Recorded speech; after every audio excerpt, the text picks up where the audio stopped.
Hello दोस्तों, मैं doctor Rajesh Mishra, genetic constitutional homeopathy clinic Lucknow से।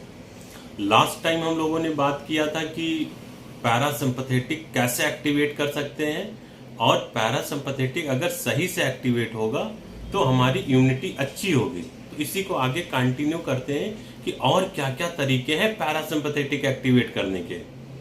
तो नंबर 1, गेट अ मसाज। इसको एक एग्जाम्पल से समझते हैं। जब रात में बच्चों को नींद नहीं आती है तो मदर उनको मसाज देती हैं, ऐसे सिर पे मसाज देती है, पेट ऐसे थपथपाती हैं, जिसकी वजह से उनको नींद आ जाती है। क्यों? बिकॉज पैरासिम्पथेटिक एक्टिवेट हो जाता है।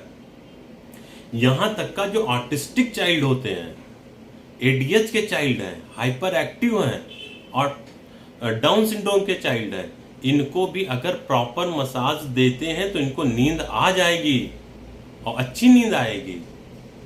अभी कुछ सालों पहले एक मूवी आई थी, मुन्ना भाई एमबीबीएस।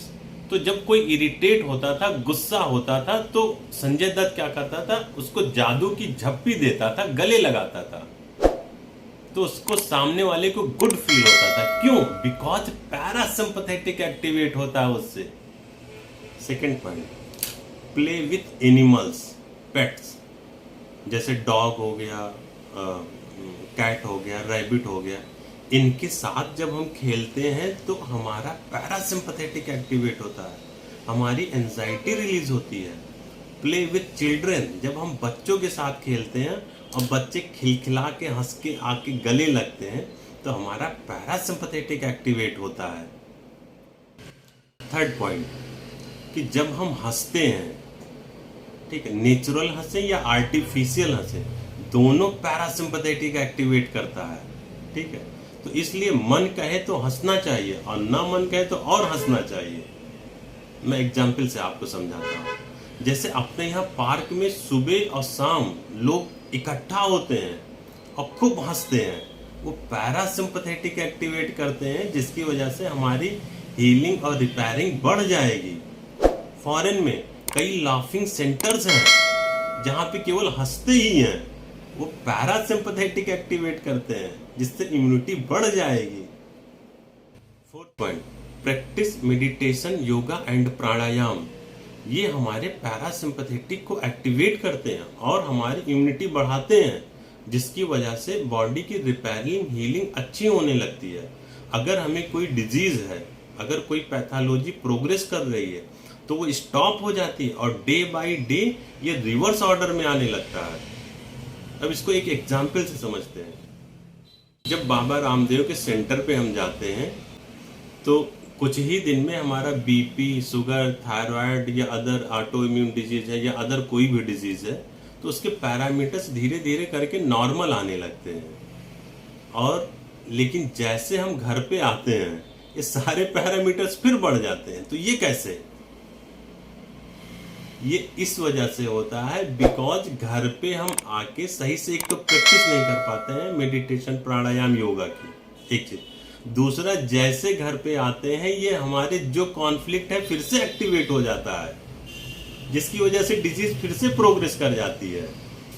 अच्छा, कॉन्फ्लिक्ट आया कहाँ से थे? या हमारी पर्सनल लाइफ में डिस्टर्बेंस हुआ होगा, या हमारी प्रोफेशनल लाइफ में जहाँ पे हम काम करने जाते हैं वहाँ डिस्टर्बेंस होगा, या पड़ोसी से कोई हमारा डिस्टर्बेंस रहा होगा। तो कॉन्फ्लिक्ट तो यहीं से आया था और फिर उसी जगह आ गया, तो ये कॉन्फ्लिक्ट फिर से आ गया, जिसकी वजह से डिजीज फिर हमारी प्रोग्रेस कर गई। तो मेडिटेशन, प्राणायाम, योगा अगर हम करते रहेंगे तो डिजीज कुछ हद तक रुकी रहेगी, ठीक है, बट अगर हम छोड़ देंगे तो डिजीज हमारी फिर प्रोग्रेस कर जाएगी।